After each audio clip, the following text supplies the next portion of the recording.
Hi everyone, I hope you're all well.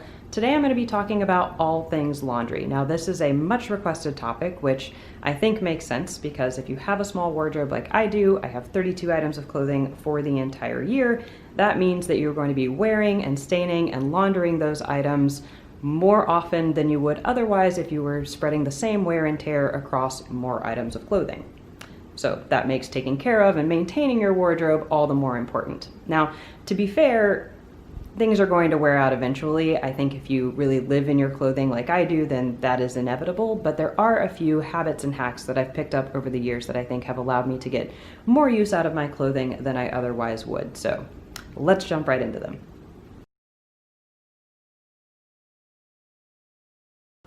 Okay, we've had a quick change of scenery because my husband started a conference call and it was really distracting to hear him talking in the background. Anyway, my first laundry hack is kind of the opposite of doing laundry. It is to avoid doing laundry for as long as possible. And what I mean by this is that laundering your clothing can actually be really stressful and potentially damaging on your garments. If you are able to instead get more use out of your clothing before having to launder it, then this can really extend the life of your clothing. Now, what this usually looks like for me, at least during normal non-COVID times, is after I get home from work, if what I've been wearing isn't too soiled, then I will change out of it, put on lounge clothes, and then hang those items of clothing back up in my closet, separated from my clean clothes so that they can air out and, more importantly, I think, not continue to get stretched out and wrinkled, thus enabling me to get more use out of it later. Now, I will share somewhere around here how often I typically like to wear particular garments before needing to launder them, but this is entirely dependent on the fabric and what I've been doing while wearing those pieces of clothing. If it's too gross, I'm not going to wear it again, but it's kind of similar to washing your hair. If you wash your hair every day, that can be really damaging, and the same is true for your clothing, so try to space it out.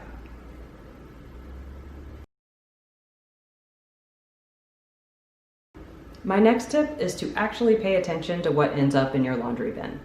Now, this has little to do with preserving the longevity of your clothing, but everything to do with minimalism.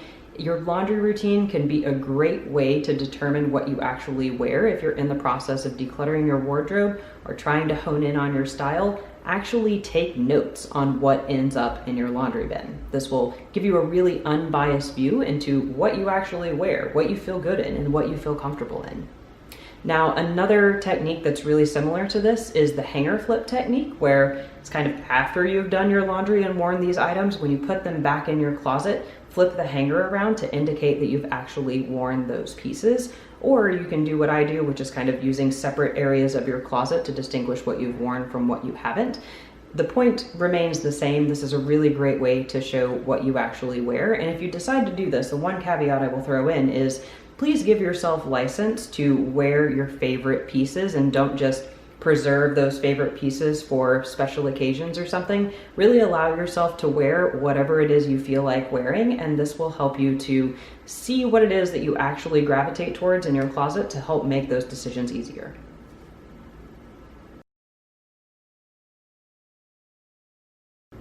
I am very lazy.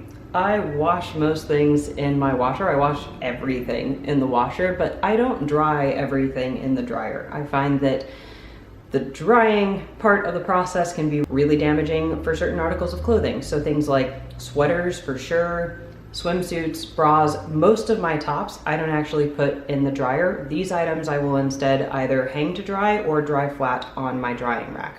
Now, the one issue that I've noticed is that some knits can become a little bit finicky if you just try to air dry them. They can get that weird kind of starchy, crunchy texture. And what I found to avoid this is to start them off in the dryer, give them about 5 or 10 minutes of drying in the dryer, and then remove them and let them air dry for the rest of the time. And this avoids that weird crispiness that they can get otherwise.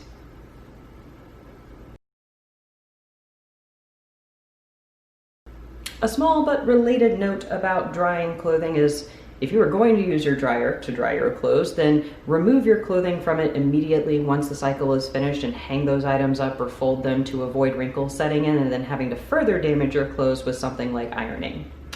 Now, my actual tip here is that I've noticed my dryer cools down at the end of its cycle, and so I like to stop my dryer about 5 or 10 minutes before it's actually finished, because while it's cooling down, the clothing can have wrinkles start to set in even before the cycle finishes. So I like to stop the dryer early and then grab those clothes while they're still warm and hang them up. If you haven't noticed this, give it a try. 5 or 10 minutes before your dryer ends, take out your clothes and they will be warm and wrinkle-free.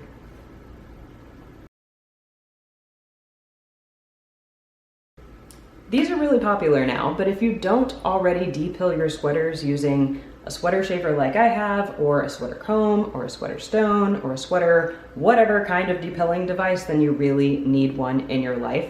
I remember as a kid, or even an adult before I got mine, thinking that whenever a sweater got too pilly, you just threw it out. But that is hugely wasteful, and you can get so much more life out of your clothing if you just depill them. I really like to depill my sweaters at the end of winter or spring whenever I'm done wearing them, and then they are ready to go come the next fall. And you can even use them on other surfaces. I've used my sweater shaver on blankets and even furniture.